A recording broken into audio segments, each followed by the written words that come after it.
Sacsayhuamán, the fortress of the Inca Empire.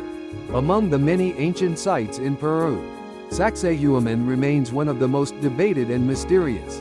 Located on the northern outskirts of Cusco, this massive fortress is believed to have been built around 500 years ago. However, its construction techniques continue to astonish experts even today.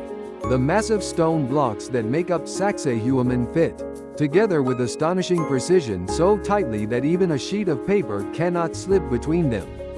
The mystery lies in how these enormous stones were quarried, transported, and precisely shaped without the aid of modern technology. Some of these stones weigh several tons, yet they were cut and fitted together with such accuracy that the structure has remained intact for centuries. Unlike simple rectangular blocks, the stones in Sacsayhuamán exhibit complex shapes, including curved and polygonal edges, which interlock perfectly without the use of mortar. Some stones also feature a polished finish that even modern stonemasons would struggle to replicate. These characteristics have led researchers to speculate that the Incas may have employed a construction technique unlike any other known in the ancient world. Did the ancient Incas melt stone? One of the most intriguing theories about Sacsayhuamán's construction comes from American author David Hatcher Childress. The Incas possessed an ancient method to soften or even liquefy stone. Childress suggests that this advanced technique may have been inherited from a civilization predating the Incas, pointing to other sites such as Machu Picchu and Pumapunku, where similarly precise stonework can be found. One piece of evidence supporting this claim is the presence of heat-treated surfaces. Some stones at Sacsayhuamán and Machu Picchu display a vitrified, glass-like finish, as if they had been exposed to extreme heat and then cooled. Certain studies have found that these stones contain traces of silicon, aluminum, and magnesium, elements not naturally present in the rock's composition. Moreover, some stones appear to have been cut with such extreme precision that they resemble modern laser-cut edges, despite showing no evidence of metal tool marks. This has only fueled further speculation about the technology used by the ancient builders. Legends of a plant that softens stone. Another fascinating clue supporting the theory of stone softening comes from early explorers' accounts from the 19th and 20th centuries.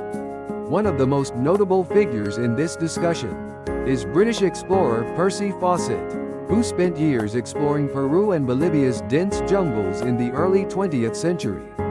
In one of his reports, he described witnessing an unusual event. In the Peruvian jungle, a bird resembling a kingfisher was seen carrying a leaf. It repeatedly rubbed the leaf against a rock surface, and before long, the once solid stone began to soften. Eventually, the bird was able to peck through it, creating a hole.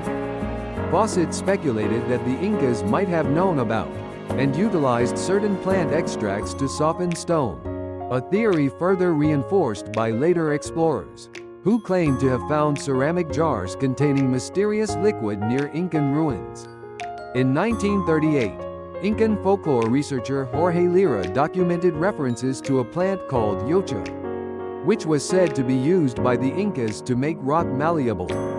However, no known plant by this name has been identified, leading some to believe it might be an extinct or highly rare species. Mainstream science versus alternative theories. The mainstream archaeological community largely dismisses these claims, arguing that no direct evidence supports the idea of stone softening technology. However, alternative researchers counter that ancient civilizations may have possessed sophisticated stone working techniques that are not yet fully understood. One such proponent is Joseph Davidovits, director of the Geopolymer Institute in Florida, who has extensively studied ancient stone construction. He suggests that the Egyptians may have softened limestone, molded it into shape, and then compressed it to create blocks for the pyramids. He supports this claim by pointing to microscopic air bubbles, textile fibers, and even human hairs found embedded within some of the pyramid stones. Davidovits' theory aligns with the idea that some ancient cultures might have created synthetic stone by liquefying natural rock. and reforming it into precise shapes. The argument is further supported by the thousands of finely crafted stone jars found at the Saqqara necropolis in Egypt, which are too perfectly shaped to have been hand-carved using primitive tools. An inherited Incan technology, or something even older? Sacsayhuamán's masterful stonework raises a fundamental question. Was this technology truly developed by the Incas?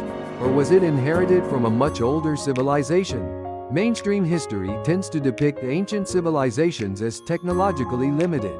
Yet sites like Sacsayhuamán challenge this assumption. The Incas undoubtedly demonstrated engineering brilliance.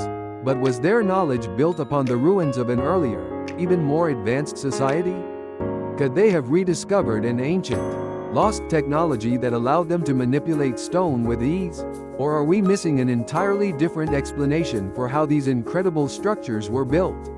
Sacsayhuamán remains an enduring mystery, continuing to captivate researchers, archaeologists, and history enthusiasts alike. Will we one day uncover the true nature of this ancient stonework technology?